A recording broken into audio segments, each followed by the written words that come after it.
Corona रुग्ण रुग्णालयामध्ये दाखल झाल्यानंतर ते अक्षरशः एकटे पडतात। त्यामुळे त्यांना एकटेपणाची भावना निर्माण झाल्याने ते घाबरून जातात। रुग्ण घाबरून गेल्यामुळे त्यांच्यावरचे कितीही चांगले वैद्यकीय उपचार केले तरी ते उपचाराला योग्य असा प्रतिसाद देत नाहीत।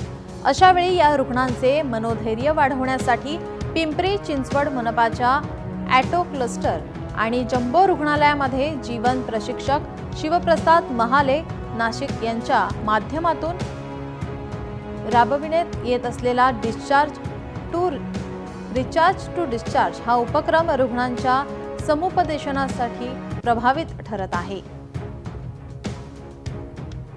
मी एक प्रोजेक्ट तयार केला, यावरती चांगला विचार केला आणि त्या प्रोजेक्टला नाव दिलं रिचार्ज टू डिस्चार्ज। मला या सगळ्या रुग्णांना डिस्चार्ज करायचं होतं, मला त्यांना त्यांच्या घरी पाठवायचं होतं। बिकॉज मी बघत होतो अनेक लोक स्ट्रेसमध्ये जात होते, टेन्शनमध्ये जात होते।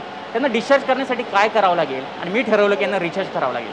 मग रिचार्ज करण्यासाठी काय करायचं म्हणून मी पिंपरी चिंचवड महानगरपालिकाचे महापौर तसेच आयुक्त यांच्यासोबत मीटिंग घेतल्या, यांच्यासोबत प्लॅन केले आणि एक मिशन तयार केलं की आपल्याला रुग्णांना वाचवायचे।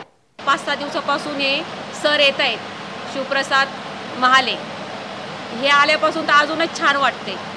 आल्यानंतर त्यांचं जे थोडंसं गाणी घेतात, मोटिवेशन घेतात, त्यांनी सगळ्यांना फ्रेश वाटतं। म्हणजे संध्याकाळ झाली की छान वाटतं, दिवसभराचा थकवा निघून जातो।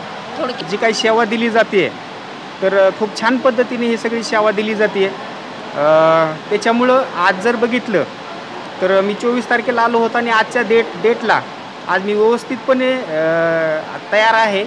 त्याच्यानंतर इथं काही मनोरंजनचा कार्यक्रम पण केला जातो। 15-20 दिवस झाले तर सगळं तेच इरिटेट होऊन गेले होते, काहीतरी वेगळं पाहिजे होतं। मी 8 दिवसानं 7-8 दिवस झाले हे येतात ते, त्यांचं नाव शिवप्रसाद महाले नाव आहे त्यांचं। एकदम एक्साइटिंग वाटलं, जे गाणे आवडतात त्याच्यावर त्यांनी मेडिटेशन करायला लावलं। हे एक वेगळं एक थीम वाटली मला।